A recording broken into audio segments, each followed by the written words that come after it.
Boa tarde a todos, sejam bem-vindos ao CBA 2019. Né? Vamos começar a sessão temática que vai apresentar a economia circular a partir da nova agenda urbana, né? E como isso impacta no fazer profissional e na formação. Né? Nesse dia de hoje, inicia uma atividade que tem um desdobramento numa oficina, que será amanhã. Quem tiver a oportunidade, né, buscar estar aqui, é o primeiro momento de levantar essas reflexões, e amanhã, na oficina, de elaborar, talvez bem mais, em cima dos próprios questionamentos, do que a gente vai começar a discutir com vocês aqui hoje. Né? Nós vamos elaborar e tirar um posicionamento, né, do CBA, porque o CBA é um congresso com uma preparação para o congresso da UIA. E esse conteúdo é muito importante. Né? Então, uma missão que nós recebemos esse desafio da curadoria. Né? É possível tirar um posicionamento a respeito dessas questões relacionadas a esse mundo em transição e como que a nossa profissão pode impactar e ser impactada por tudo que está acontecendo. Eu vou pedir que cada um dos convidados que fazem parte dessa sessão temática se apresente. Né? Pode começar com o Alexandre, depois a Dani e o Fernando. Né? E, por fim, eu me apresento. Vou fazer isso primeiro. Já para não voltar. Meu nome é Edson Catone, né? Atuo na área de planejamento. Né? E, há muito tempo, os desafios para quem trabalha com planejamento tem que enfrentar o questionamento de todas as áreas. Dos acadêmicos, dos ambientalistas, dos empresários, do cidadão, dos políticos, e ninguém vem com questões fáceis. E quando a gente abre a questão da sustentabilidade, levar isso para o planejamento e dar respostas, ela é bem complexa.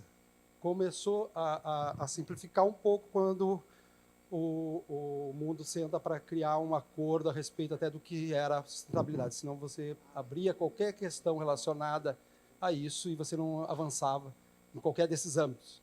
Tente falar disso na academia, só entre arquitetos, ou abrindo para outras disciplinas, vocês vão imaginar o que pode dar. Né? Mas para quem tem que dar a resposta no planejamento da cidade, essas questões sendo elaboradas são muito urgentes. E a gente já teve um avanço significativo, e isso me trouxe para essa temática. Né? Eu preciso ter respostas para poder continuar atuando.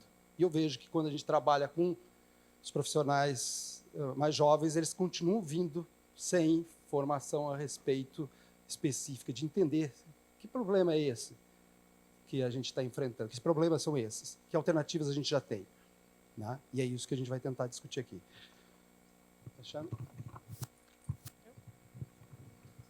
Ok.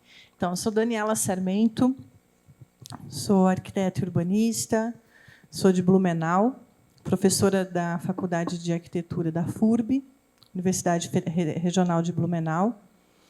Tenho mestrado em desenvolvimento regional, onde atuo com enfoque de gênero e urbanismo. E, atualmente, estou presidente do Conselho de Arquitetura de Santa Catarina.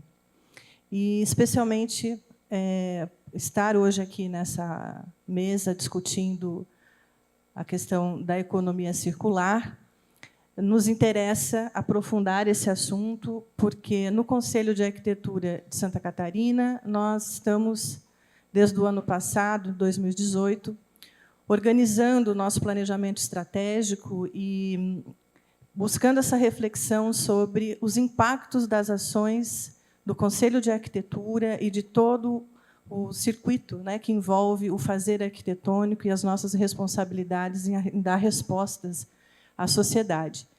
Então, a economia circular é uma ferramenta, é um canal, é um caminho, né, que nos interessa aprofundar, trazer esse debate para dentro do Conselho também, e, junto com todos vocês, a gente aprender um pouco mais e poder contribuir com a provocação do debate hoje aqui. Então, é uma satisfação encontrá-los todos aqui, conhecê-los e passar essa tarde aqui com vocês. Boa tarde a todos. Sou Fernando Márcio, Sou professor da Universidade Federal de Sergipe, tenho escritório de arquitetura também, estou conselheiro federal no Conselho de Arquitetura do Brasil e trabalho com tecnologia. Com BIM, e fui pego de surpresa com esse convite de participar dessa sessão técnica de economia circular, e até então não tinha me aprofundado sobre o tema. Depois de algumas conversas, discussões, a gente vê como a tecnologia está envolvida nisso tudo, pode estar envolvida. E é isso que a gente vai trazer um pouco aqui para vocês, nessa discussão, nesse debate, que imagino que vai ser muito rica para todos. Obrigado. Bom, obrigado, eu estou muito feliz de estar aqui. Meu nome é Alexandre Fernandes, eu sou arquiteto urbanista também.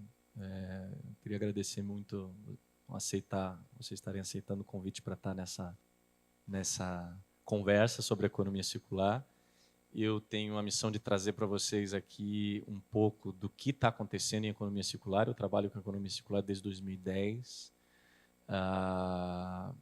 Eu fui professor do curso, ajudei a montar o curso de arquitetura e urbanismo da Unesc, em Criciúma, e era especialista na época, mestrado, especialista para montar o laboratório de conforto ambiental, e as discussões em torno de sustentabilidade eram bastante diferentes das discussões que a gente vem tendo hoje, e o papel da questão do desenvolvimento sustentável era ainda quase que seminal.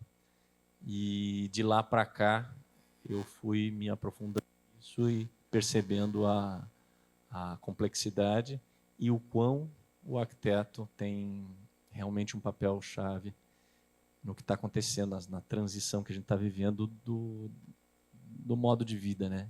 E a nossa profissão pode responder a isso. Isso especificamente para o nosso contexto brasileiro, contexto regional, contexto do tipo de cidade brasileira, do tipo de construção e projetos brasileiros. Então tem um desafio grande que é perceber o que está acontecendo em nível mundial e conseguir localizar isso.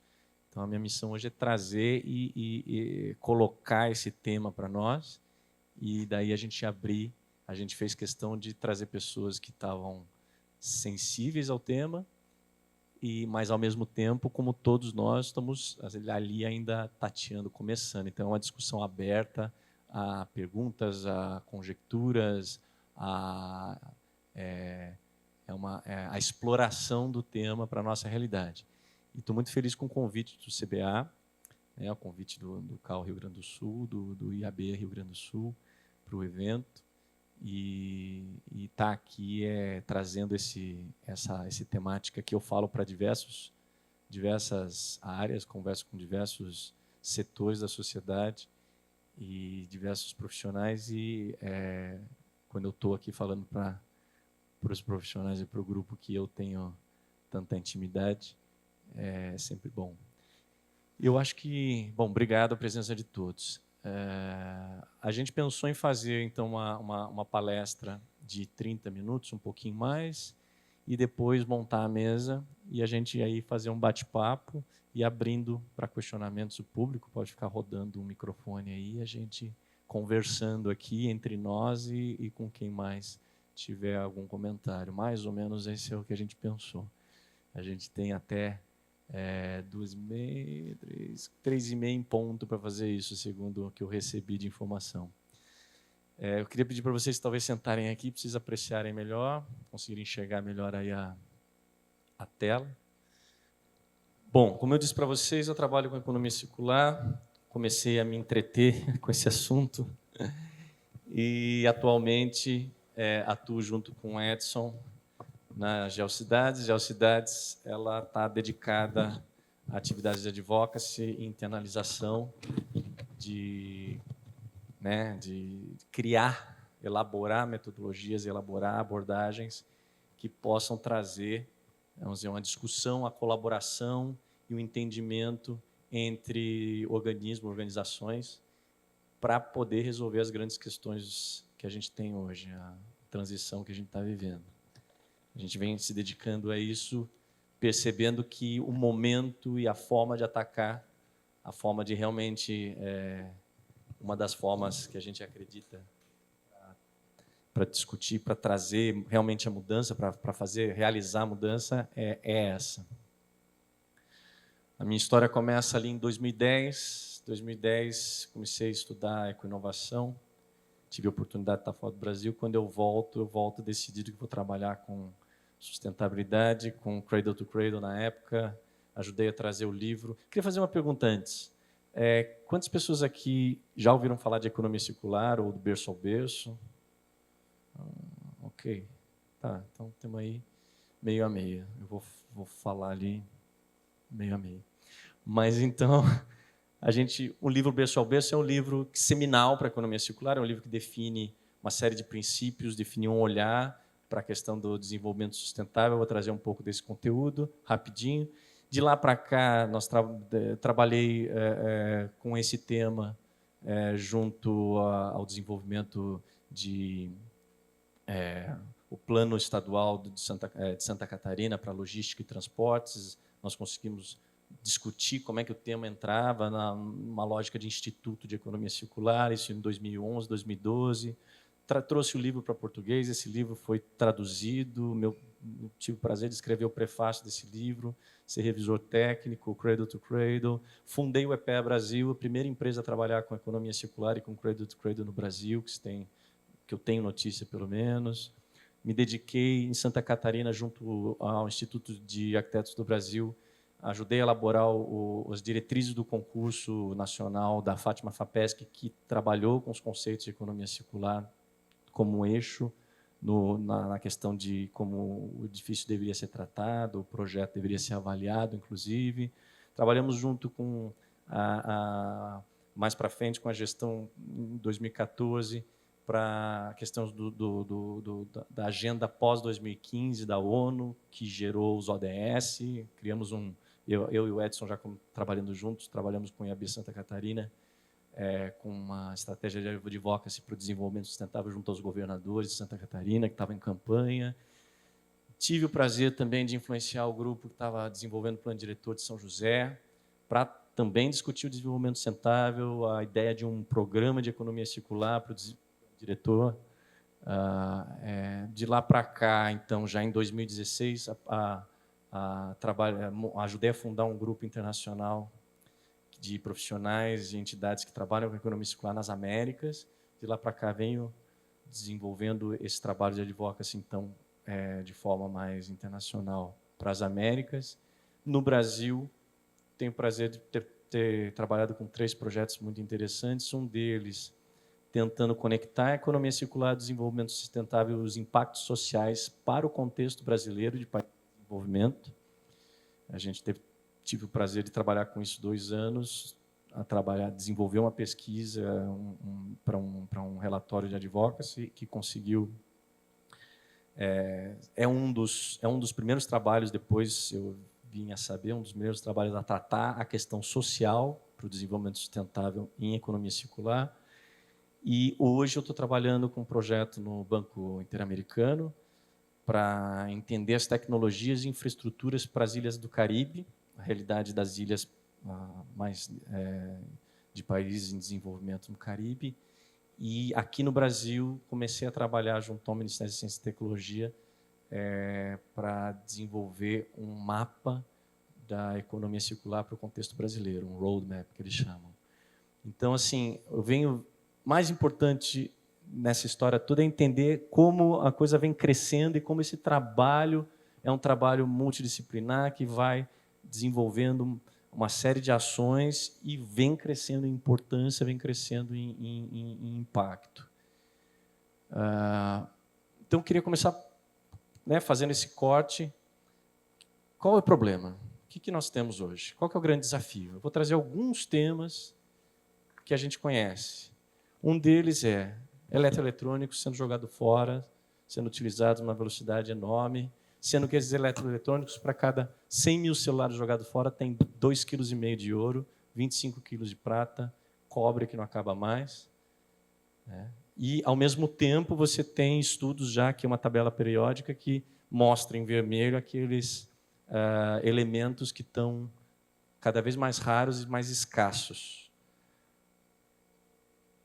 Esse é o tipo de tabela que surge com a tabela dos elementos, onde os elementos menores, e aí com cores mais escuras, amarelo, laranja e vermelho, são aqueles que estão cada vez mais escassos, seja porque estão sendo consumidos numa velocidade muito rápida, seja porque as reservas na natureza estão acabando, e onde tem um celularzinho, são todos aqueles que fazem parte de um smartphone.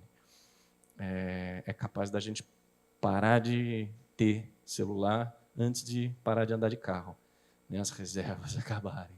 Então, nós estamos assim... nesse contexto, então, você tem os elementos ficando escassos, né? A gente tem tecnologia para resolver os problemas, mas talvez a gente não tenha matéria-prima para fazê-los, certo? Porque estão ficando escassos. E também, do outro lado, eu estou jogando fora num processo que você desperdiça e gera impactos ambientais e sociais por causa desse desperdício, pelo excesso desse fluxo que consome e descarta. Por outro lado, você tem sistemas como uma cidade, uma indústria, uma região, que esse é um estudo da FAO, para mostrar o quão linear é o sistema de uma cidade. Ele capta água, ele utiliza essa água para diversas atividades e, no final, ele descarta todos esses nutrientes biológicos numa quantidade tão grande que acaba poluindo a própria fonte a fonte de água da cidade. Então, eu tenho esses ciclos lineares que são bem conhecidos, a gente que é arquiteto trabalha com território, e, por outro lado, eu tenho esses sistemas que não controlam bem aquilo, não lidam bem com o que passa, ou a forma de utilizar os recursos naturais também. Numa outra esfera, você tem estudos como esse, vocês conseguem ver, mas aqui serve para... Opa! Tem um ponteiro. Aqui serve para nós. São estudos diferentes, mas que começam a analisar, aqui no caso, a analisar os materiais no nível químico. Esse aqui, por exemplo, são vários plásticos, vários polímeros, sendo analisados em nível de reciclabilidade, qual que é mais fácil de reciclar, qual que é mais difícil de reciclar, e em nível de, dentro do ciclo de vida, do ciclo de uso do material e daquela substância, qual que é mais perigoso, os menos perigosos e os mais perigosos. Então, esse nível de conhecimento das coisas não havia 10 anos atrás, não havia essa preocupação, né? Na arquitetura, muito menos, né? A gente não faz especificação e pergunta, mas vem cá, quão fácil é reciclar os materiais que estão nessa poltrona? Ou quão tóxicos são eles para as pessoas ou para o meio ambiente? Então, são questionamentos, um padrão de qualidade novo, né, que vem surgindo. Essa curva, muitas pessoas devem conhecer, são as curvas de inovação, as ondas de inovação, só para a gente se situar. Ok, essa situação que a gente vive hoje tem diversos desafios, mas nós vivemos mais uma curva de inovação, mais uma tendência nova que a gente tem que lidar. Assim como lá em meados de 1800, ali, você teve uma série de inovações com aqui, por exemplo, em 1845 a 1900, mais ou menos, você teve uma série de inovações como o motor a vapor, e aí desenvolveu o trem, desenvolveu a produção de aço, assim, desenvolveu a produção de têxteis, e, de repente, você teve toda uma mudança na cultura, uma mudança em como fazer as cidades, em como fazer as trocas, em como a humanidade se organizava, e uma série de desafios que foram vencidos, e um novo ciclo de inovação com eletricidade, químicos, que gerou outro ciclo, e aí com petroquímicos, eletrônicos, a gente viveu a última revolução que se percebeu foi a revolução da digital e biotecnologia, novas mídias, softwares, que gerou tudo que a gente está vivendo hoje, internet e tal, que está começando agora a falir e entrar uma nova onda, a onda da automatização, a onda da indústria 4.0, a indústria da inteligência artificial, da nanotecnologia e da sustentabilidade. São ondas, a gente tem que lidar com elas são tecnologias, são modos de operar, e a profissão, a forma de agir, a forma de aprender como aplicar os nossos conhecimentos e quais conhecimentos a gente tem que buscar, muda completamente, né? É por isso que a gente sai da faculdade, ou sai de um curso e tem a sensação de que o que a gente aprendeu não serve para nada, porque o conhecimento já está mais na frente, né? Aquilo que eu leio, quando eu li o livro, eu já estou atrás da próxima conhecimento que está vindo, porque exatamente a gente está numa transição de conhecimentos da última onda para a próxima onda de inovação. A gente está nesse momento. Ao mesmo tempo, nessa onda surgem exemplos como esse. A gente conhece já os ODS, os Objetivos de Desenvolvimento Sustentável, que é uma ação, assim, os países, a maioria dos países do mundo sentam e conseguem discutir nos vários setores da sociedade, discutir e chegar num acordo, a maioria dos países do mundo, chegar num acordo de quais são os apenas 17 objetivos para fazer um mundo melhor. Quer dizer, isso seria inimaginável 50, 100 anos atrás, você fazer esse tipo de acordo com esse nível de alcance, né, de visão e de busca.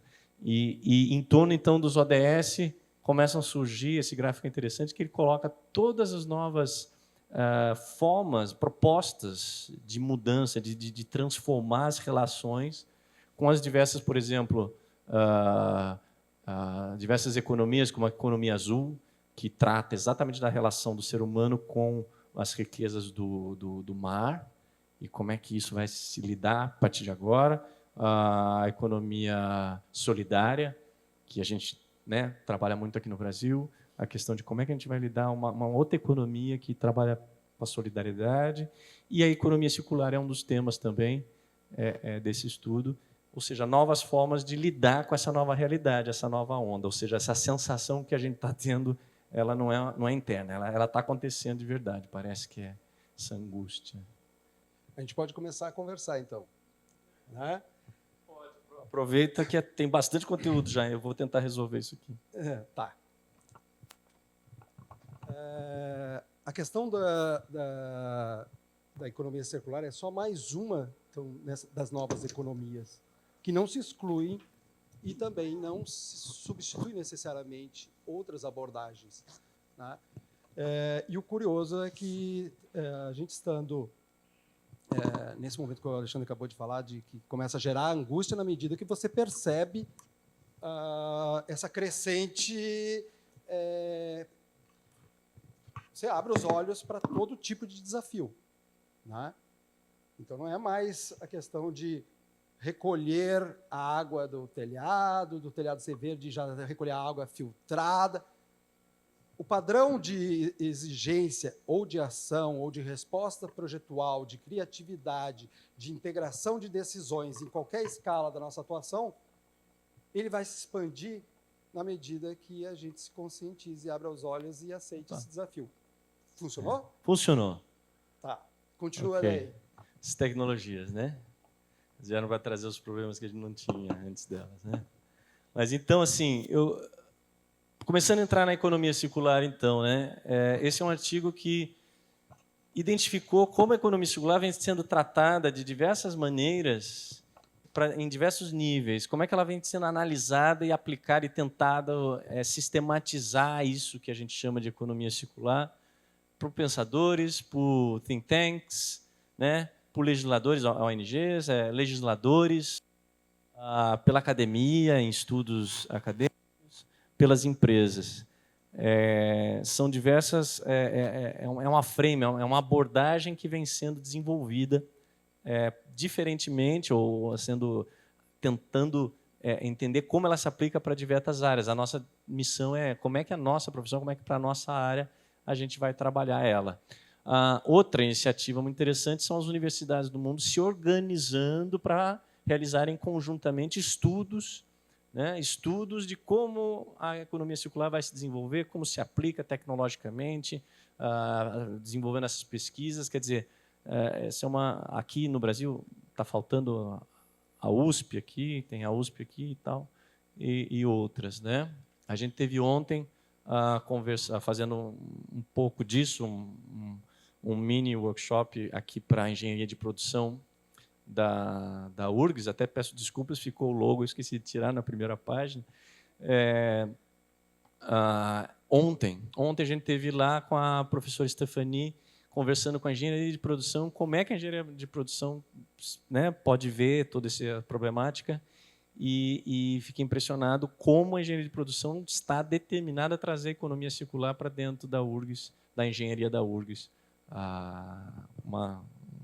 Ao mesmo tempo visionário e determinado, a professora Stephanie.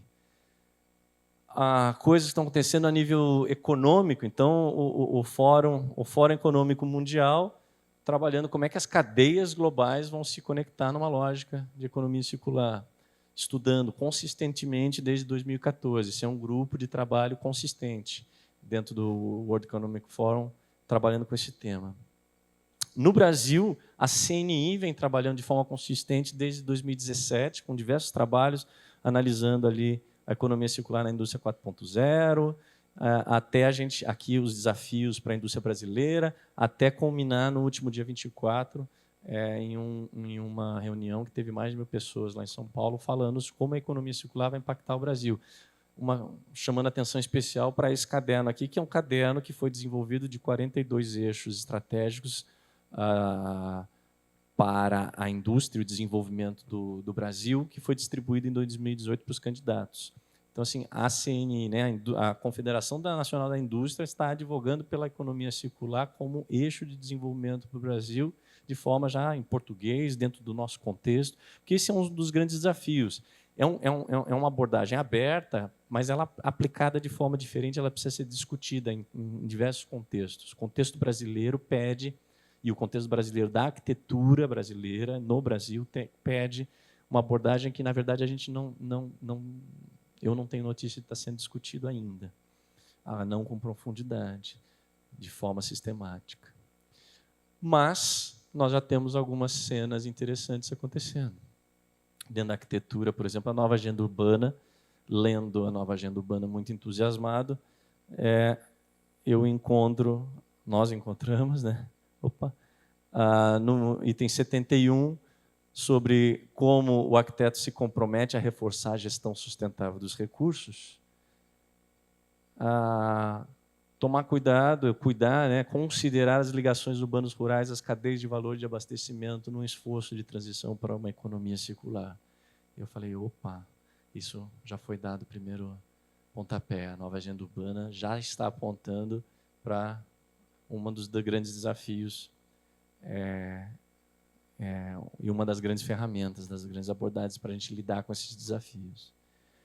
Essa agenda urbana, então, está relacionada ela se relaciona com os ODS, se relaciona aqui com a ONU Habitat e todas as atividades globais e as diversas estratégias de economia circular que no mundo já vem lidando com o tema do edifício, com o tema da cidade. Isso é muito novo. Esse ano começaram a surgir os primeiros trabalhos especificamente dedicados à cidade, por exemplo. A economia circular é a cidade, na Holanda, na Suíça, na Alemanha. Eu vou trazer alguns deles aqui, diversas abordagens que vêm surgindo. Um deles é esse, a OSCE, né, se a gente quer tentar entrar, já vem falando da economia circular para cidades e regiões. E isso aí não é exatamente um reporte, é uma estrutura de trabalho, é um grupo que está sendo formado com objetivos, com plano de médio e longo prazo para discutir esses temas pela perspectiva dos países da OCDE. Isso é super recente. Alguns trabalhos como o do World Business Council, né, o Fórum Mundial de Desenvolvimento Sustentável para os Negócios, que estabeleceram nesse trabalho aí como escalar a questão circular no ambiente construído. Que esse desenho é muito interessante, que coloca aqui todos os agentes em torno da cadeia produtiva da cidade, né? Você tem os desenvolvedores, os arquitetos, você tem a cadeia de suprimento, construtores, quem vende, a real estate, né, os vendedores, o mercado imobiliário, aqui vendedores de produtos para construção civil, os usuários, os que fazem a gestão dos equipamentos, as áreas de construção especializadas, os proprietários, quem faz a desconstrução dos edifícios e quem faz o tratamento dos resíduos ao final. Todos esses agentes têm que estar envolvidos se a gente quer montar uma economia circular e uma arquitetura para o próximo século, para esse século, na verdade, né? Então, nós temos uma série de agentes que, como é que eles se relacionam hoje? A gente já percebe, não preciso nem falar da quantidade de falhas e faltas para começar a transparência e comunicação e linguagem comum. A gente está no desafio de conseguir compatibilizar os padrões de projeto. Imagina você colocar todos esses, né, dos diversos sistemas. Imagina a gente trabalhar com esse tudo. Então, esse é um tema sendo trabalhado no Brasil, você tem, por exemplo, iniciativas como o Ministério do Desenvolvimento Regional, trabalhando as rotas de integração nacional. Eu tive o prazer de estar em Curitiba, convidado ali esse ano, no começo desse ano, convidado pelo CEP Américas para falar sobre cidades inteligentes, né, Smart Cities. Lá eu acabei conhecendo a secretária do Ministério do Desenvolvimento Regional, Adriana, e conversando com ela, a gente começou a falar sobre economia circular, cidades inteligentes, como o Brasil vem realizando, vem com uma visão de que cidades inteligentes não é tecnologia só, a gente precisa de uma visão clara de desenvolvimento regional através das cadeias produtivas e que cidades inteligentes têm que lidar com isso. Achei sensacional. Conversamos um monte sobre economia circular, ela foi ver a apresentação. Minha surpresa, 6 meses depois, a Rotas da Economia Circular aparece dentro do programa. Eu tive com ela agora no evento da CNI e ela falou que aquela nossa conversa rendeu. Fiquei muito feliz. A Rota da Integração Nacional, olha como as coisas são rápidas. Começou com, quais são as cadeias de suprimento do açaí? Cadeia de suprimento do mel, aqui acho que em Santa Catarina. Cadeia de suprimento das ovelhas na região do Cerrado. Algumas cadeias de suprimentos e produtivas, cadeias produtivas existentes, como a gente desenvolve essas cadeias para alavancar o desenvolvimento regional. Ok. Daí surge a lógica de, vamos trabalhar com TICs, ou seja, já pulou de cadeia produtiva para setor produtivo. Tecnologia de informação e comunicação. E das TICs evolui para rotas da economia circular. Daí você já está trabalhando de forma sistêmica. Ou seja, não é mais uma cadeia produtiva. Isso em 6 meses. É muito rápido. Vamos lá.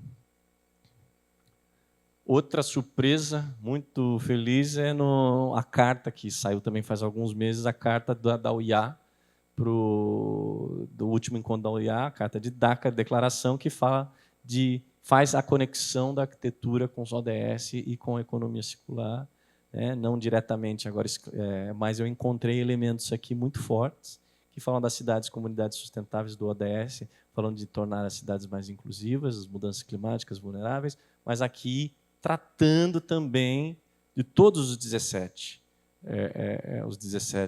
eixos. A gente fala de arquitetura, não falar apenas do ODS 11, que é o ODS de cidades sustentáveis, mas falar também de todos os ODS, falar dos ODS relacionados à pobreza, à fome, à questão de gênero, a outros ODS, como eles se conectam, obviamente, porque a gente está trabalhando com um espaço onde o ser humano trabalha e vive. E o ODS 12, que é da produção responsável, fala de construção de componentes materiais, favorecendo a renovação e o uso de materiais reciclados. Então, a fala da durabilidade do ciclo de vida, quer dizer, são elementos da economia circular que começam a aparecer. Ok, falei bastante, agora queria respirar um pouquinho e lançar essa pergunta. Nós temos todo esse desafio, todo esse contexto, estou trazendo para vocês um pedaço da história para a gente refletir sobre ela e perguntar para vocês, né? Na verdade, a gente precisa ter condições de lidar com essa novidade, de criticar o estado das coisas, mas propondo. E é isso que esse debate pretende.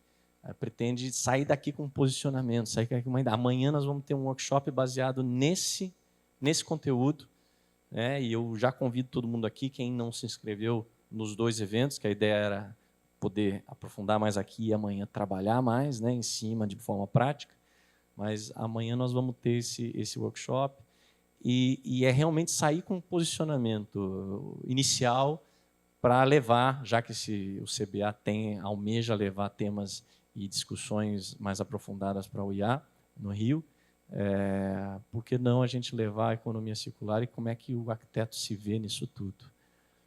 Eu vou agora falar um pouquinho, então, exatamente sobre economia circular. Aprofundar um pouco isso e para a gente depois poder discutir. Vou fazer bastante provocações aqui para exatamente abrirem espaço para a gente poder ter ideias, A primeira questão relacionada à economia circular é a questão da sustentabilidade. Até agora, a sustentabilidade vem de uma ideia de que a gente tem que minimizar, ou seja, a gente é ruim, a gente faz as coisas erradas, a gente destrói, então a gente tem que minimizar o que a gente faz de mal. É como uma criança que não sabe brincar, então afasta, preserva a natureza, porque o ser humano não sabe brincar, deixa ele destruir desse lado aqui. Eu vejo que essa visão, que hoje é bastante difundida de sustentabilidade, ela vem de um pânico que dá ali na década de 50, 60, 70, quando a gente estava no sonho de que a Revolução Industrial tinha trazido coisas maravilhosas, que não tinha quase defeito nenhum em termos ambientais, estava tudo certo, e, de repente, a gente se toca que não, ela destruía muito. E aí os cientistas, os ecologistas, os ambientalistas falam, para tudo, para a máquina, mas não dá para parar a máquina. E aí começa um embate. Preserva, segura, não produz. E isso foi uma discussão que veio chegando até os dias de hoje. Hoje a gente faz gestão de culpa. Quando a gente sai de casa, a gente já, quem é mais preocupado já fica, peguei o carro, putz, CO2 que eu estou emitindo. Usei não sei o quê, usei eletricidade. Comprei uma calça jeans. Putz, então poluí um rio, provavelmente com o meu jeans. E assim vai. Eu peguei o avião, peguei o avião, putz, estou gastando gasolina. Vai esse congresso, aí vão fazer mitigação de CO2 do congresso. Quer dizer, aí começam essas coisas que começam abstratas, assim, que a gente não consegue mais ter controle. E que, na prática, não inspira. Quando eu jogo para vocês e falo assim, a meta é fazer menos, é minimizar, ser zero, não é muito inspirador. Eu não consigo ir para a prancheta, pensar num projeto, num planejamento, uma equipe que vai pensar algum problema e falar assim, gente, a meta é nem construir. O ideal é que a gente nem estivesse fazendo o que a gente está fazendo. Isso não é solução. Não é solução. A economia circular traz uma perspectiva um pouco diferente. Quando a gente olha para o planeta e começa a perceber, peraí, no planeta as coisas não são sustentáveis. Tem até uma piada que diz assim, se eu perguntar para vocês, como é que está o relacionamento de vocês?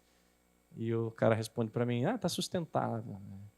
Não é, eu falo, pô, que pena, bicho, que está assim.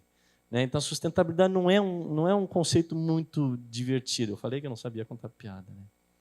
Não é muito divertido, não é muito inspirador, não incentiva inovação. Agora, o planeta ele vem se desenvolvendo com mais. Ele vem se desenvolvendo, não existe assim, superpopulação de formiga na Amazônia. Não, quanto mais formiga, mais ciclo, mais elas ajudam a compostar as folhas, gerar humus e mais eles repõem os solos nutrientes para aquelas plantas gigantescas funcionarem. Não tem superprodução de mel na floresta, não tem esse tipo de coisa. Quanto mais biodiversidade, melhor. Mais resiliência, mais capacidade de sustentação, muito mais eu tenho, com mais eu tenho mais. Eu não tenho restrições de consumo, não tenho restrições de produção numa floresta. Mas por que na cidade, quanto mais gente é ruim, quanto mais carro é ruim, mas na floresta, quanto mais formiga é bom? Quanto mais pássaro é bom. Aqui que não é quantidade, é qualidade. E aí você tem 2 caras Opa, nós temos, antes de falar desses dois caras, nós temos um conceito dessa época que a gente pensava que a sustentabilidade era minimizar, que era o conceito de triple bottom line. Algumas pessoas já viram esse gráfico aqui. Então eu tenho a sociedade, a natureza, a economia, e eu preciso achar um ponto de equilíbrio pequenininho ali, quase impossível de eu acertar, chamado sustentabilidade. Essa lógica ainda é departamentalizada, cada quadrado no seu canto, como se isso pudesse funcionar sozinho. E, na prática, o que eu tenho, na verdade, é um Mickey Mouse, né? Cada vez que eu tenho crise, cada vez que eu tenho qualquer problema, o econômico cresce e os outros dois viram orelha, né?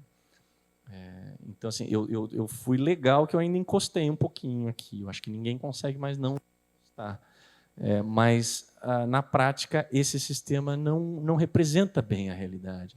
Eu encontrei, em todo esse meu trabalho, esse sistema que eu achei muito mais interessante. E eu ofereço ele para esse grupo para a gente pensar um pouco a problemática da arquitetura e a problemática das cidades e dos edifícios, da produção arquitetônica, nessa lógica. Qual que é essa lógica? Bom, para eu ter um sistema social, esse sistema social está sempre inserido dentro de um sistema natural, que é o planeta.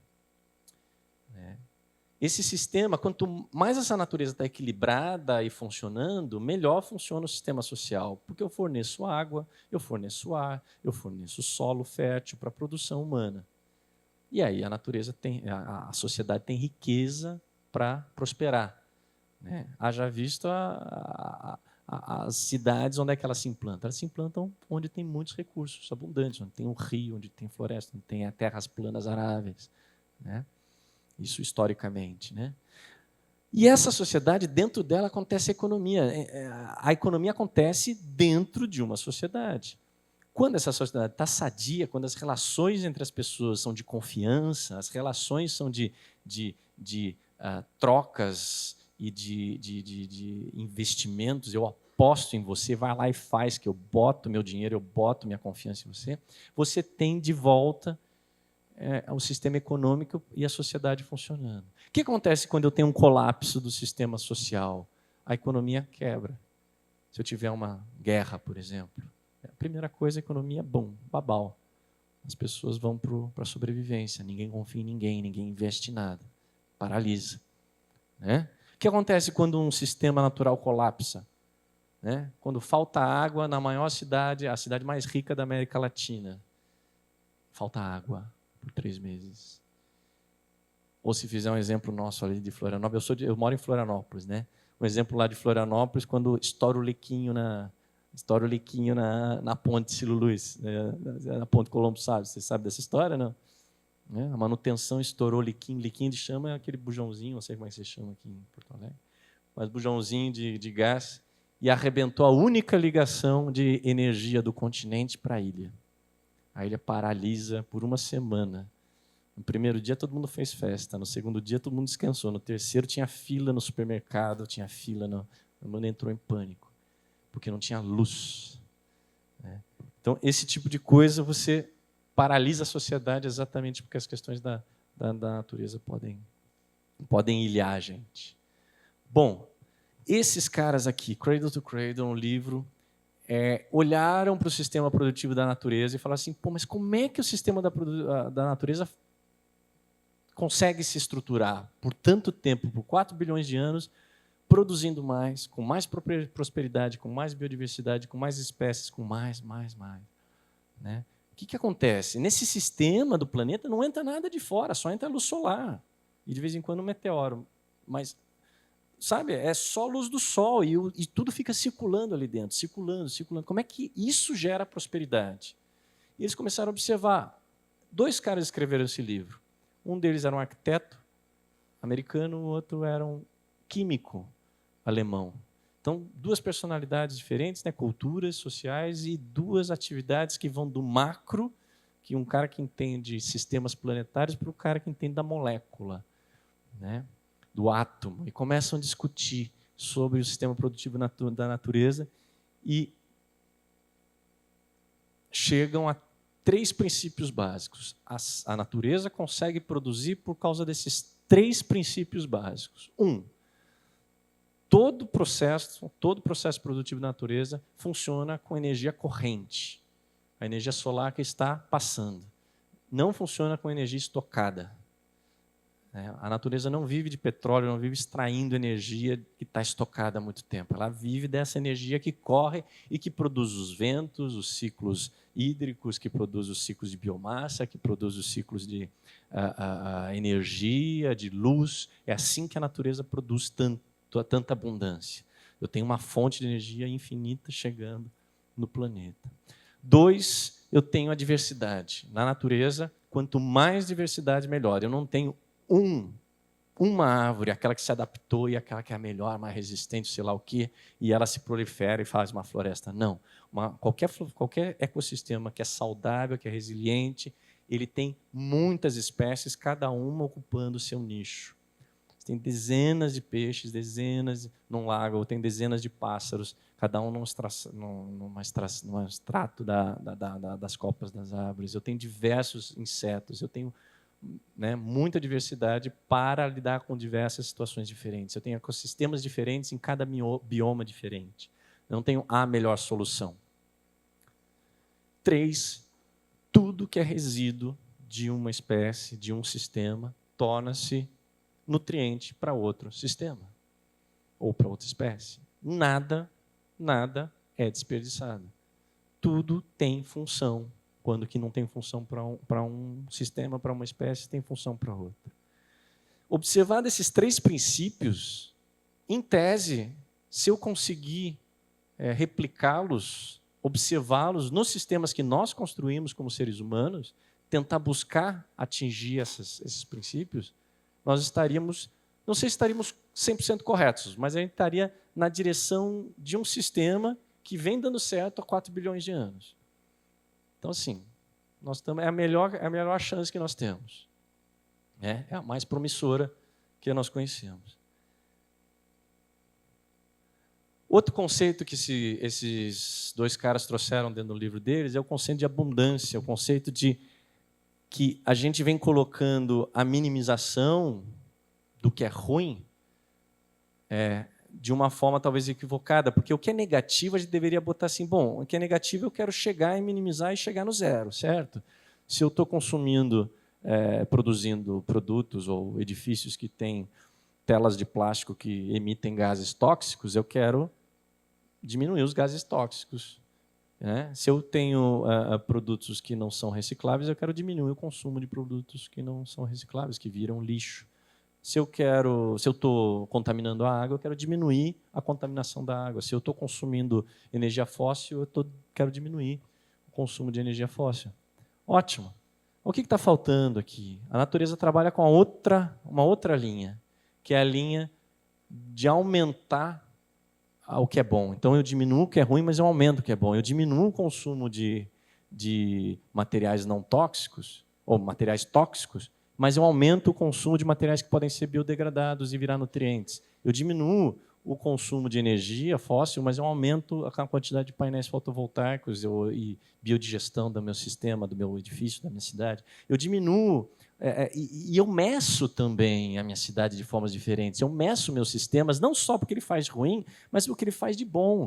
O que a gente vem fazendo hoje em sustentabilidade Quer fazer um... Não sei quantos minutos você me dá. 10, tá bom.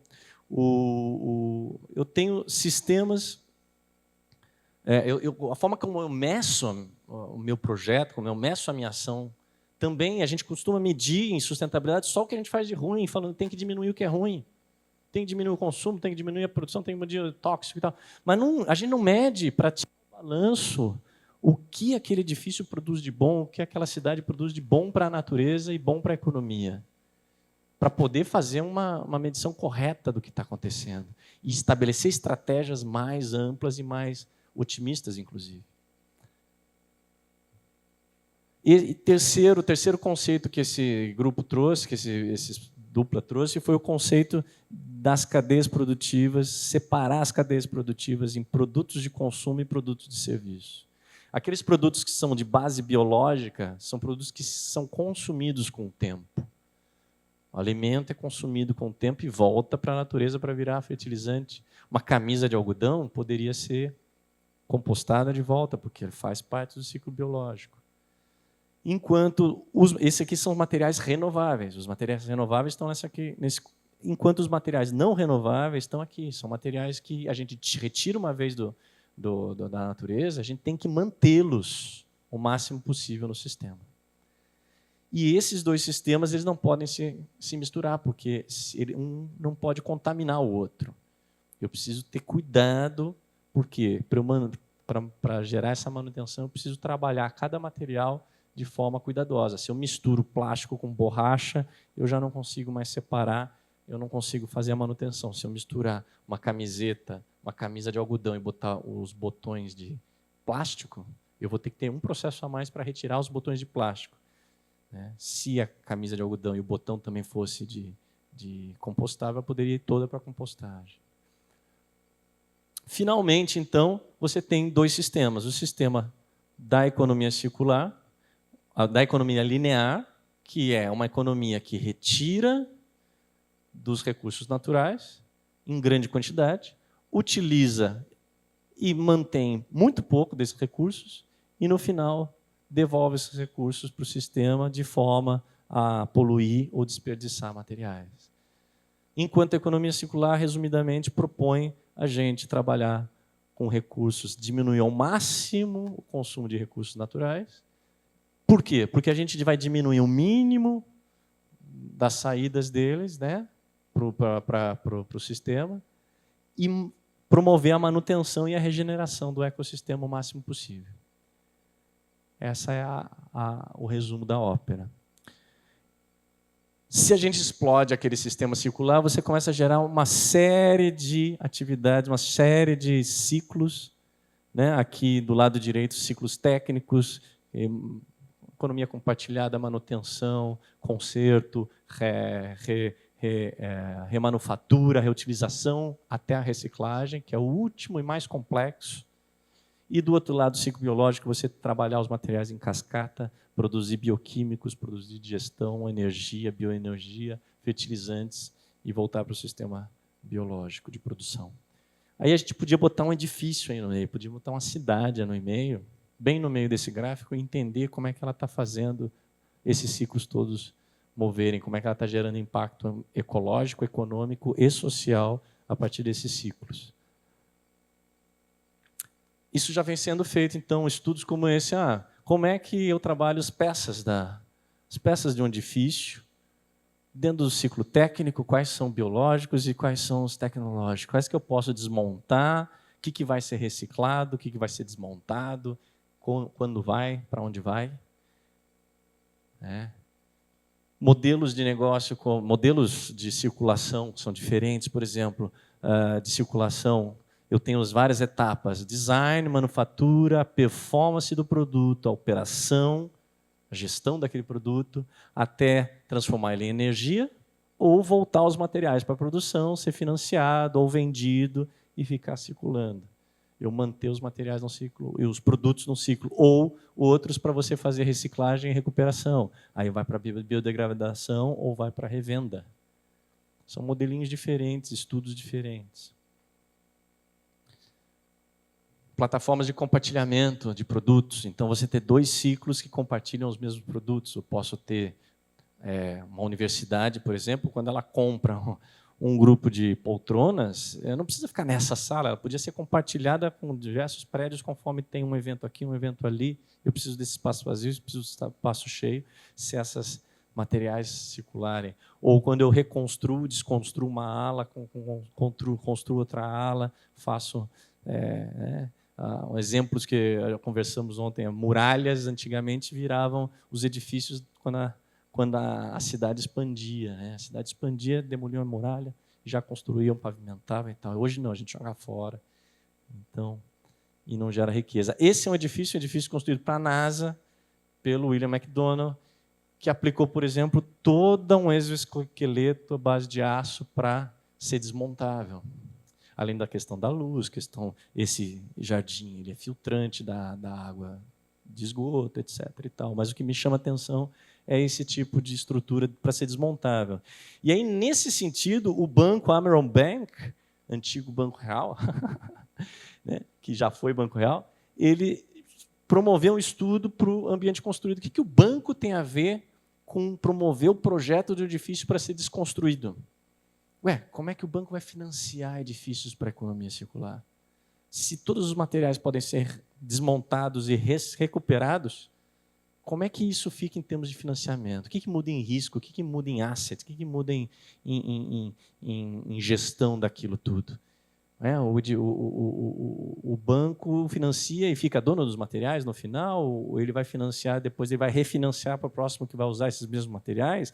Inclusive, na CNI, estive conversando com o pessoal da ArcelorMittal. A ArcelorMittal, uma das maiores fabricantes de aço do mundo, fez uma palestra e falou: o aço é o produto mais reciclável do mundo, não perde as qualidades e tal. Estamos resolvidos. O nosso desafio é o reuso das peças de aço. Como assim? O cara está fugindo, né, do problema, né? Não. A gente estamos investindo agora em sistemas de protótipos de edifícios montáveis e desmontáveis com peças de aço, que as peças de aço mantenham a sua qualidade de resistência estrutural para ser usada e reutilizada. A gente quer saber quantas vezes, como, que quantidade, como remanufaturar, o que fazer. Olha o desafio posto pelo Banco Amerant Bank, pela NASA e pela ArcelorMittal para nós, arquitetos. Nós queremos financiar edifícios desmontáveis, uma cidade desmontável, talvez, um bairro desmontável. Nós queremos financiar sistemas, nós queremos desenvolver tecnologias novas para esses sistemas, né, de aço, materiais específicos para isso, e nós queremos que isso seja um padrão tecnológico de inovação. Outros exercícios, como ali em cima, quase não vai dar para ver, mas a fábrica da Ford, como era antes, e aí o arquiteto diz: não, eu quero regenerar esse ecossistema, quero regenerar essa paisagem. Aqui passa o rio Michigan, e ele fala assim: eu vou fazer um edifício para as borboletas. E o Henry Ford lá, o Ford da vez ali, chega e diz: borboleta, pode ir embora, aqui a gente faz carro para a gente. Não, mas eu vou economizar 36 milhões de dólares. Opa, volta, vamos conversar. O cara bolou o maior telhado verde do planeta e falou assim: com esse telhado verde a gente não vai precisar filtrar, fazer uma estação de tratamento de água de um telhado, que é uma área de telhado de uma fábrica desse tamanho. Imagina a vazão de água e ter que fazer o tratamento disso pelas leis ambientais. Falou: a gente conversa com o pessoal da EPA e faz uma troca, faz um telhado verde, não precisa fazer estação de tratamento e ainda gasta menos dinheiro, e ainda, no final, traz uma série de aves de volta para a rota migratória, espécies, e cria biodiversidade onde é uma fábrica. Camadas, né? A FAO, que começa a trabalhar com a lógica de cidades circulares, e aí começa a trabalhar essa ideia, então, de que a gente poderia captar a água, jogar para o sistema e reutilizar essa água em estações que separariam o que é químico para a indústria química e o que é biológico para a indústria de agricultura periurbana.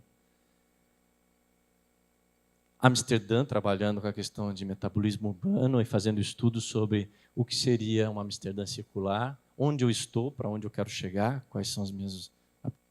Então, que era lá na FAO um estudo ainda conceitual, um desenhozinho quase infantil para nossos estándares, 10 anos depois, ou 8 anos depois, passa a ser estudos reais de diversas cidades, não só Amsterdã que está aplicando isso, Paris está aplicando isso,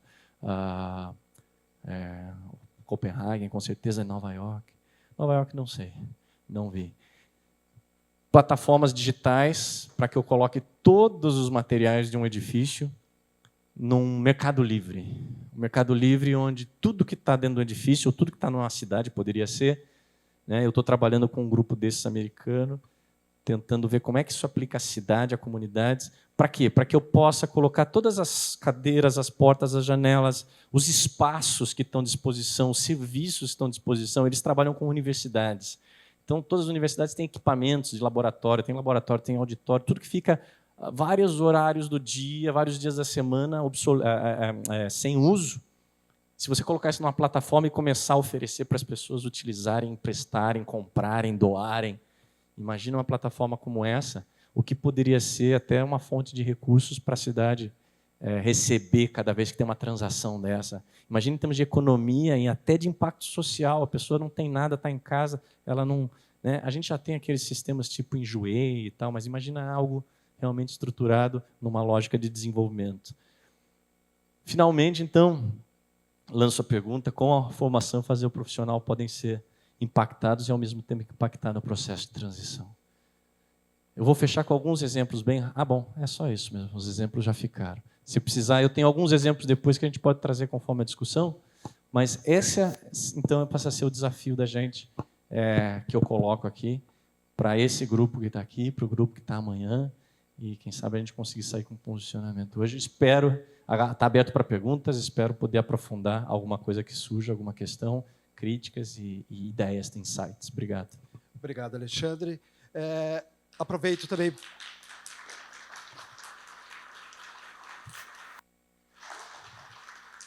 por tentar resumir o tamanho do desafio, né? Convidar a Daniela e o Fernando Márcio para a gente já vir aqui, fazer rápido algumas provocações e devolver para a nossa audiência, né? Quem está participando, para a gente dialogar e tirar algumas dúvidas. A minha preocupação com relação a essa perspectiva como eu falei, a planejador urbano é de quem tem a preocupação da escala, mas que também, entre todos os atores que tem que dar alguma resposta, tem a nossa própria classe, os arquitetos, que querem saber como que as regras, como que o regulamento, como que as normas, como que os parâmetros vão ser estabelecidos, e alguém pergunta, aí, como que isso aí torna essa cidade mais sustentável, ou mais resiliente, ou mais inclusiva, ou desenvolve economicamente. Na verdade, o que a gente está planejando sempre com a cidade é o desenvolvimento da cidade, é o desenvolvimento de uma região.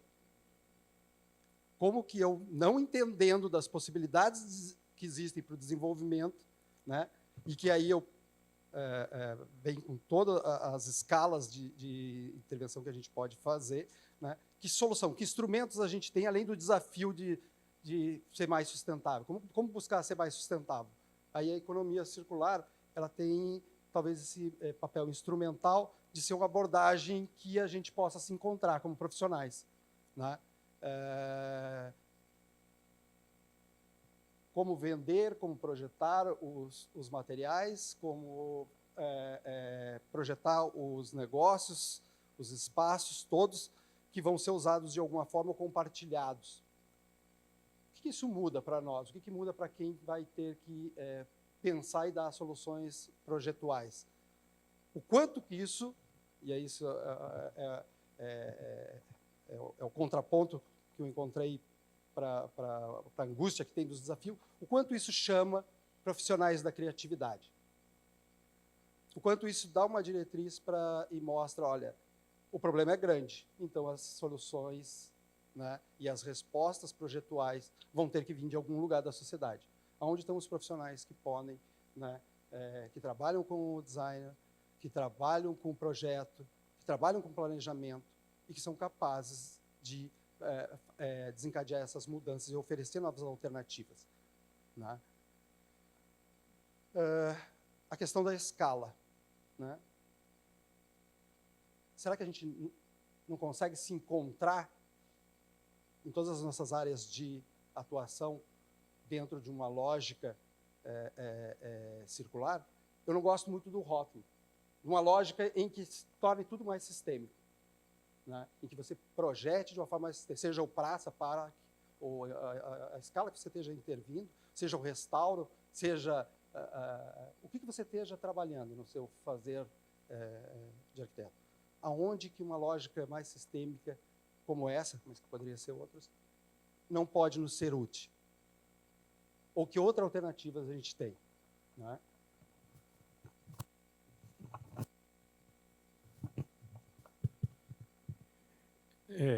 sensacional sua palestra, bacana, adorei, muito bom. E aí me fica pensando justamente no fazer profissional, né? Na nossa atividade como arquiteto, de projeto, de escritório, da enorme complexidade que isso nos traz, da enorme responsabilidade que isso nos traz. É uma responsabilidade a mais. A complexidade do projeto cada vez aumenta, né? O projeto hoje tem uma série de variáveis que não tinha 5 anos atrás. E essa nova forma de pensar o edifício com os ciclos todo de vida, voltando, reaproveitando, reusando ele, muda completamente o processo de projeto. A gente precisa pensar de uma forma diferente. E ter o controle não só do projeto e construção, mas o controle da operação do edifício, da gestão do edifício, e depois da reutilização desse edifício, do impacto que esse edifício está tendo no meio ambiente. E aí eu acho que se encaixa muito bem o Build Information Model, a tecnologia. A tecnologia ela pode ajudar o escritório, o fazer profissional, tomar a decisão. Qual é a decisão? Qual é o material? Qual a informação que eu tenho ali que vai me influenciar nesse ciclo de vida? Além dessas variáveis, eu tenho uma série de outras variáveis no processo de projeto que eu preciso ter o controle sobre ela. E é uma quantidade de informação muito grande que a gente precisa sistematizar, organizar para poder tomar as decisões lá no começo, na hora que a gente está definindo o partido arquitetônico daquela edificação, que é ali que vai ter um impacto maior. E é interessante que um dos slides que o Alexandre mostrou, mostra bem o ciclo ali, as fases do edifício. E aquela imagem onde o modelo virtual está ali no meio. Está ali no meio que você faz o controle de todo, o BIM entra justamente nesse processo de viabilidade do projeto, de estudo, simulações, testes, planejamento, orçamento, gestão do edifício e reuso do edifício, demolição, reuso, enfim. Então, acho que a tecnologia está ali que é um artifício essencial para que a gente possa ter um controle maior sobre esse projeto. Então, acho que é essa a provocação que a gente pode buscar dentro da contribuição que a gente tem da tecnologia para colaborar com esse processo. Então, Alexandre, você faz a gente rever alguns conceitos que a gente tentava imaginar que estávamos fazendo uma leitura de inovação, de leitura sobre a questão da sustentabilidade em si, né? Me chama muito a atenção quando você muda a lógica da escassez para a abundância e começa a trazer o debate da sustentabilidade, o potencial positivo do impacto e as nossas consequências das nossas escolhas e da nossa capacidade de fazer essas escolhas a partir dessa lógica. Isso muda tudo, não é? E aí a importância, nesse momento histórico daquele looping que nós estamos dando, que não temos certeza de nada e a gente precisa constantemente estar se provocando, refletir e ver por outras perspectivas. Então, acho que a economia circular, e aí um pouco da provocação que eu quero fazer para o nosso debate, eu quero colocar o indivíduo no meio dessa conversa. Quero trazer as pessoas, né? A gente vê ali nos seus gráficos que um dos principais motivadores para as mudanças daqueles ciclos de inovação está muito focado na questão econômica. Mas essa economia ela está a serviço de um modo de viver, né? E a gente vai vivendo as consequências dessas decisões. Então, hoje, a gente, no momento histórico, com a quantidade de informação que nós temos, e, na mesma perspectiva, a capacidade que nós temos de conexão, a sociedade tem muito mais autonomia para ter acesso a essas informações e participar dessas escolhas e dessas mudanças. Então, eu trago muito a integração que tem com outras economias, inclusive a economia solidária, economia criativa, que vem trazer para nós um empoderamento de outras alternativas de tomada de decisão e de impacto, né? E aí eu trago o papel do indivíduo nessa conversa como o elemento que toma a decisão e que vai fazer com que essa indústria, ou que esse processo construtivo mude, porque a comunidade, a sociedade, ela também faz parte desse processo. E aí eu quero fazer um recorte do processo que a gente tem do design e da moda, né? O design e a moda, a gente já percebe uma mudança no consumidor da moda, nessa perspectiva do reuso, da sustentabilidade, buscando outras alternativas de consumo. E essa mudança de comportamento está pressionando essa indústria têxtil e essa indústria do design a trazer alternativas mais flexíveis, mais integradas. E quando a gente traz esse debate para a construção da cidade, para o universo de ação do arquiteto, qual é a capacidade que a gente tem de transformar isso e o tempo que nós temos para transformar esse modelo? Então, tem uma questão de tempo, uma questão de entendimento e uma mudança de cultura, né? Então, essa é uma reflexão que eu queria trazer para o nosso debate, a capacidade que a gente vai ter, e aí entra a construção desse futuro profissional, né? Para essa bibliografia que ainda não existe. Nós não temos bibliografia que dá conta desse debate. A gente está num processo de construção, tendo certeza que esse tempo está cada vez mais veloz, né? E esse perfil, essa habilidade desse profissional, ele vai exigir da gente uma nova escola de arquitetura. Então, essa é a provocação que eu quero fazer, inclusive provocando para dentro, e aqui o papel institucional do Conselho de Arquitetura e das escolas de arquitetura, dos profissionais, que a gente precisa rever essa escola, né, numa perspectiva muito mais abrangente e provocar essa mudança de uma forma em rede, colaborativa e tudo mais, né, trazendo essas novas provocações. Vamos abrir para perguntas, coletar as perguntas, né, para que a gente garantir que as pessoas tenham como fazer. E, na medida do que a gente pode responder aqui, tendo dentro do tempo, se não estourar, né, você nos avisa. Senão, a gente fica com esse questionamento que vocês podem colocar agora para a gente começar o trabalho da oficina amanhã, né? Quem gostaria de fazer pergunta, por favor? Colocações, críticas?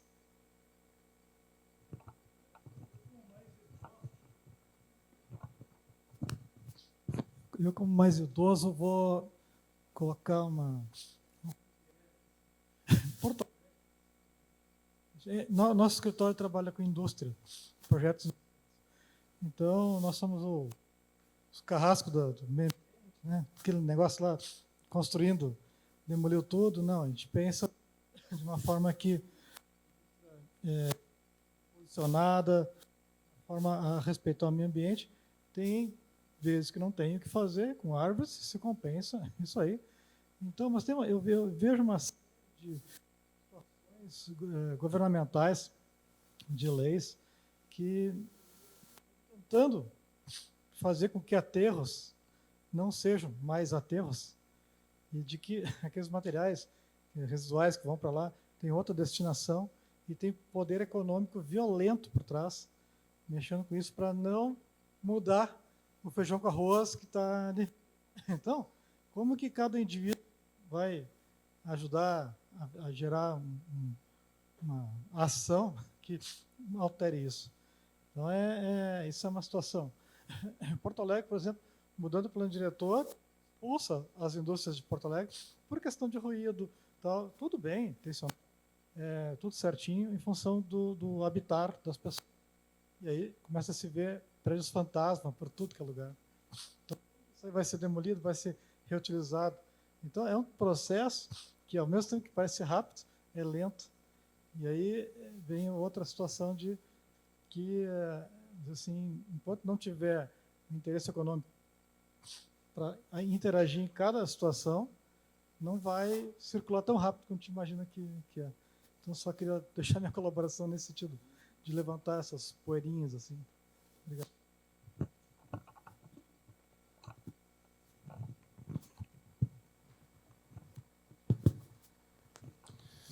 Meu nome é Eduardo, sou arquiteto aqui de Porto Alegre. A questão que eu vejo aqui, o motivo de se estudar, se aplicar, enfim, toda a questão da economia circular, está em cima de um problema de exaustão do planeta, dos recursos do planeta. Não se faz isso simplesmente porque é bacana, se faz porque é necessário. E aí, inevitavelmente, quando se fala como é que o fazer do arquiteto vai se modificar em função das necessidades da economia circular e da economia, enfim, da preservação de ambiente, ele tem que passar por prioridade. Ou seja, o que é mais importante a gente tratar e aplicar, né, para se conseguir minimizar ou dilatar os prazos do pior impacto possível na natureza. E eu acho que toda a discussão vai ter que passar pelo que é possível e o que é emergente. Né? Acho que talvez esse seja o principal ponto para se fazer a discussão. Porque e cidade, não só a construção, mas a cidade em si, ela é algo que consome, né, e polui muito. E eu, pessoalmente, tenho dificuldades, por exemplo, de poder graduar. Eu não sei se alguém consegue graduar, se é mais importante a gente tratar da poluição dos rios com o esgoto da cidade ou das emissões de gases, né, pelo sistema energético que a gente escolhe, né, para transporte ou para geração de energia elétrica, mesmo das cidades, assim por diante. Então, o que eu percebo e sinto, na verdade, é a dificuldade de poder fazer essa priorização. O que é mais importante para a cidade nesse momento? Porque a gente não vai poder atacar tudo ao mesmo tempo. Em algum momento, você vai ter que dizer isto, eu vou conseguir melhor benefício num prazo menor em relação àquilo. Essa é a minha grande dificuldade. Assim, eu vejo, entendo, mas não sei por onde começar.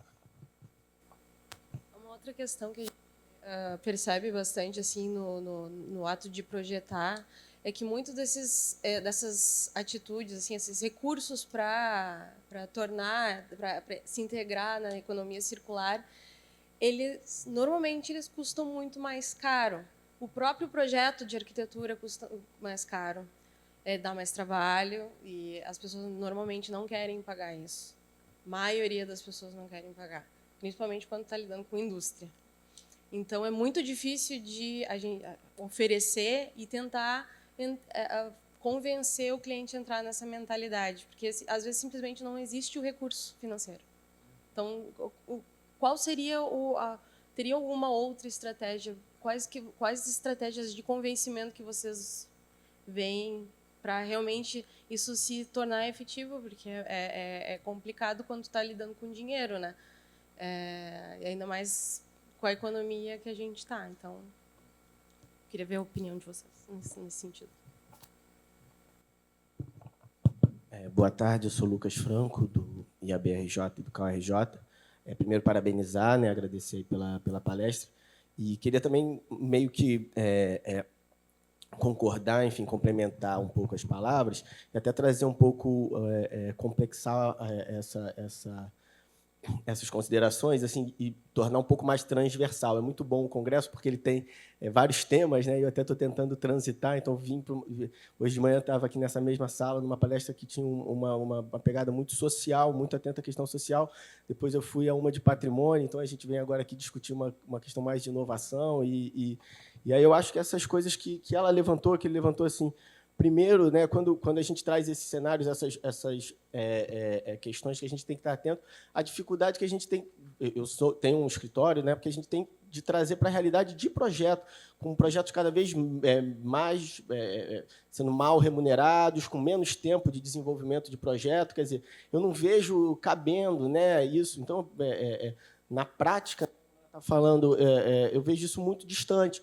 E aí, fazendo um pouco um gancho, até essa questão social, o quanto, né, eu vendo, apesar de concordar, vendo a importância, o quanto isso está atingindo, pegando esse gancho, o que é mais importante, né, as pessoas mais, a questão social, né, as pessoas que precisam, vulneravelmente. Então, eu fico pensando assim, se ela está abordando, e quando você fala, por exemplo, do impacto, aí pegando a questão do patrimônio, hoje Na palestra falou eu trabalho com patrimônio, que a questão da arquitetura contemporânea estaria no restauro dos bens tombados. E, realmente, se você for pensar até dentro do seu discurso, você já começaria lá na frente do ciclo, né? Não naquela etapa. Né?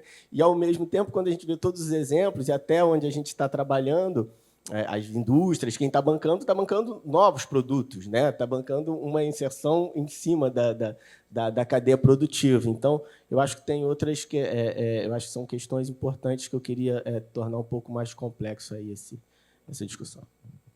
Agradeço. Posso fazer um? Pode. Importante, meu ouvido aqui, falamos o tempo das coisas, falamos sobre as barreiras de um contexto que a gente vive, econômico muito forte, mas também social, falamos de prioridades. Isso são todos temas que nos...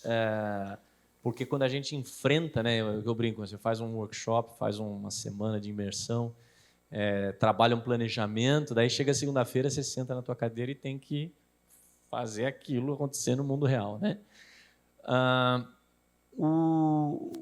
Trazendo um pouco para dois elementos chaves que a gente quis trazer nessa discussão, que é a questão da tecnologia, né? Nós temos a tecnologia BIM,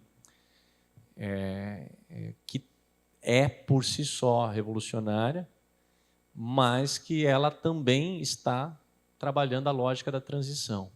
Ela está saindo a gente do jeito de fazer projeto e pensar o edifício e a cidade de um jeito, tecnologicamente, né, não é uma prancheta digital, né, como foi o AutoCAD por um bom tempo. E também as questões sociais envolvidas, as transformações sociais que estão acontecendo durante. Né. Então, nós temos transformações tecnológicas, nós temos transformações sociais e ninguém vai parar o rio.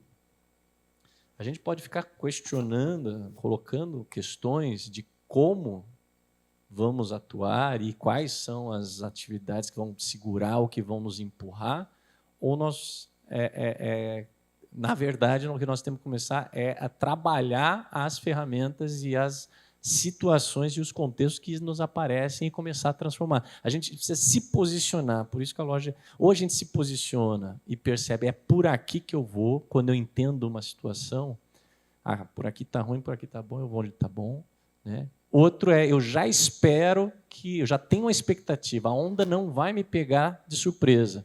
Eu vou mergulhar, eu vou dar a volta, eu vou pular por cima ou por baixo, eu vou pegar essa onda e ir um pouco mais longe. Então, o que está acontecendo é isso. A economia circular, agora trazendo e provocando quem está aqui do meu lado, ela me seduziu e ela trouxe para mim ferramentas para lidar com o questionamento que eu tinha. Cada metro quadrado que eu projetava era um metro quadrado a menos de natureza. E isso me pegava sério. E, de repente, quando eu comecei a ver uma frame de trabalho, uma abordagem que me dizia, não, a teu metro quadrado de projeto, na verdade, pode gerar mais biodiversidade do que sem você. Porque você pode trabalhar telhados verdes que substituem aquele espaço e podem gerar serviços ambientais de biodiversidade, de filtragem de água, de produção de oxigênio, de filtragem de nitrogênio, fixação de nitrogênio. E você trabalha... O seu edifício, quando você pega aquele habitat e transforma em vários níveis, eu posso estar trabalhando com... Não, sem ele, podia 10 famílias morar lá. Se eu faço um edifício em altura, com mais densidade, mais famílias moram. Eu começo a perceber o impacto positivo, a abundância que tem cada vez que eu projeto. Essa foi uma das coisas que me pegou. A abordagem da economia circular responde, por exemplo, qual é o valor? Qual o valor de eu agir como arquiteto dentro da lógica da sustentabilidade? Para quem está investindo e quer ter retorno naquilo que ele investe, se eu disser para você, olha, o teu edifício é seu, cada pecinha dessa, onde você quiser, você bota nas costas e leva.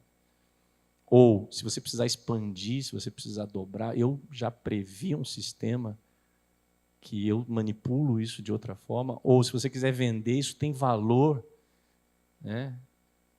tem valor de mercado.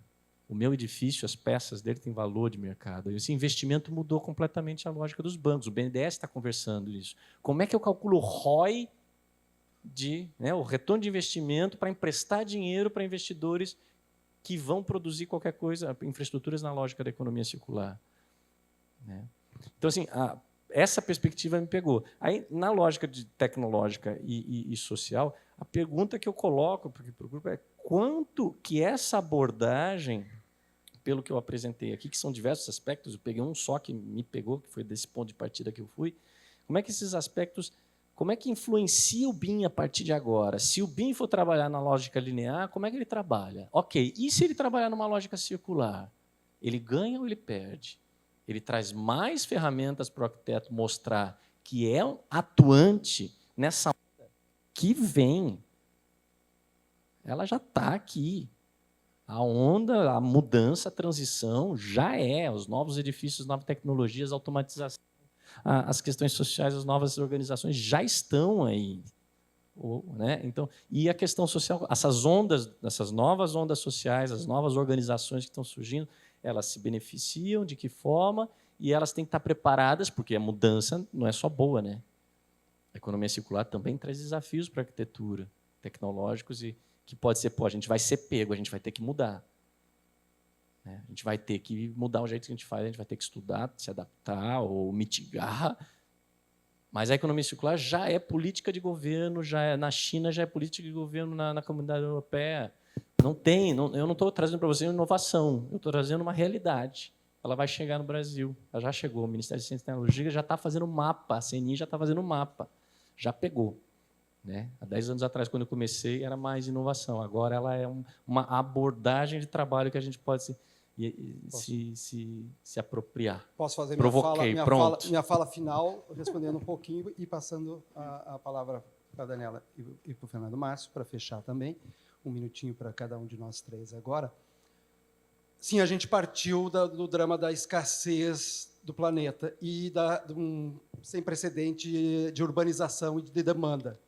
Não é só você dar um celular para 9 bilhões de habitantes, mas uma casa e construir cidade para 9 bilhões, 12 bilhões. Né?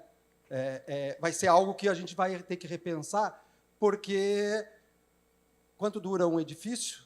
O que a gente faz com esses materiais? Quanto a gente desvaloriza na hora que a gente faz a demolição e não o desmonte? Então, o BIM, a tecnologia, essa angústia que a gente está espalhando para vocês, sem querer, mas já fazendo isso, o BIM vai organizar boa parte disso, porque é um instrumento de planejamento com um sistema de informações. Se lá dentro tiver os parâmetros que as compras públicas forem fazer, que os editais forem trabalhar, que as bibliotecas da indústria, que as bibliotecas de montagem, desmontagem, encaixes, que você não vai usar cola, vai usar e não vai usar massa, vai usar outra coisa, porque isso vai vir pronto. O teu escritório não vai ter que desenvolver isso, ele não vai ter que entender. Por trás, do mesmo jeito que você pode ter um plugin, alguma coisa para fazer do teu modelo, o ensaio térmico, acústico dessa sala na hora do projeto, boa parte disso já vai estar embutido em funcionalidades. Né? Só que daí você vai poder colocar funcionalidades sociais, regionais, de desenvolvimento regional. Qual é o meu impacto para uma determinada certificação? Qual é o meu impacto para uma determinada cadeia produtiva? Eu estou pegando um porcelanato de uma cadeia global ou estou pegando um outro material daqui? Os relatórios e os teus impactos, cada vez, e é um crescente, dentro dessa lógica, ele nos abre possibilidades. Né? O que seria, como o governo da Holanda fazendo com certas iniciativas, que seria o Minha Casa Minha Vida sendo feito, projetado com BIM, pensando em remodelagem, reaproveitamento dos materiais ou a evolução das próprias habitações. Né? Para o financiamento e para as outras etapas todas. Né? São muitas questões, elas não vão vir, a gente vai ter que reaprender tudo. Isso é uma construção que nós estamos trazendo nesse evento. Olha, presta atenção para o lado, porque a indústria está aqui, os seguros já estão pensando nisso, os bancos de todas as escalas começaram a pensar nisso, né? Os países já têm países com estratégias nacionais, e o arquiteto, né? Opa, tem o BIM, já resolvi uma parte. Né? vamos ver como que a gente pode fazer a nossa parte nessa transição. Por favor, Fernando Márcio. Tentando responder até o que os colegas comentaram aqui, como é que eu vou incorporar isso no meu projeto se eu não consigo nem valor para o meu projeto hoje, é cada vez menor. Isso é um dilema que nós temos, né, que vivemos isso. Mas eu penso que assim, são duas coisas. Um é o preço de mercado e outra é a nossa formação. É incorporar esse novo pensar. Isso a gente não pode correr. Tem que incorporar. Isso vai ter que incorporar. A tecnologia tem que estar incorporada dentro do processo de projeto. E como eu vou me posicionar no mercado, como é que eu vou valorizar, vou dar valor a isso frente à minha clientela, frente ao mercado, um valor comercial, é isso que vai me dar um retorno maior ou menor. É um desafio grande, isso é uma coisa que não existe manual, a gente está escrevendo isso, e a gente vai ter que encarar isso e principalmente, fazer com que a sociedade perceba isso. A sociedade, a gente tem que falar isso para a sociedade, da importância desse ciclo para a sociedade. Temos que fazer esse discurso para fora, que aí a gente consegue isso mais fácil nos nossos projetos. Então, é meio que sair da lógica do posicionamento linear e passar a olhar isso com novos dados, né? E aí eu acho que muda até a forma da entrega do projeto. Não é mais o projeto, é o sistema que aquele projeto está integrado e os indicadores que ele é capaz de gerar, e esses indicadores vão influenciar a tomada de decisão que vai pagar a minha consultoria, o meu trabalho e o impacto que eu vou trazer. Então, não é mais medir por metro quadrado. Né? É a mudança na lógica, inclusive, da posição do comercial. Enfim, muda tudo. Né?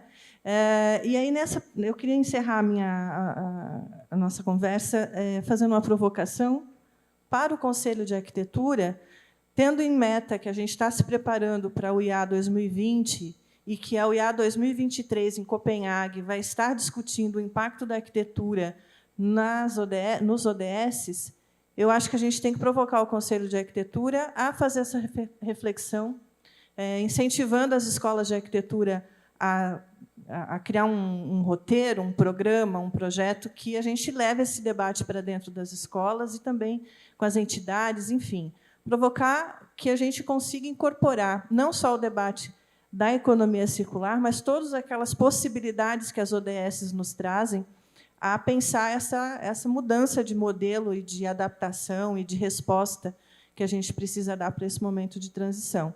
Sair desse... Eu me sinto muito angustiada quando eu vejo a moda trazendo resposta, o design trazendo resposta, e a arquitetura ainda num pensamento isolado. Né? Então, acho que a gente precisa tomar a frente dessa mudança e ter um posicionamento objetivo nesse sentido.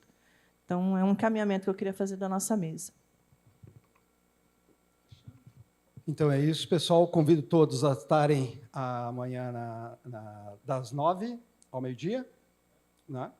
na oficina, onde a gente continua com essa discussão e a partir do que vocês nos colocaram, nos apresentaram, né? E o que surgir amanhã da conversa de vocês aqui até o final do dia. Por favor, tragam mais questionamentos para nós amanhã, para a gente poder trabalhar. Obrigado a todos.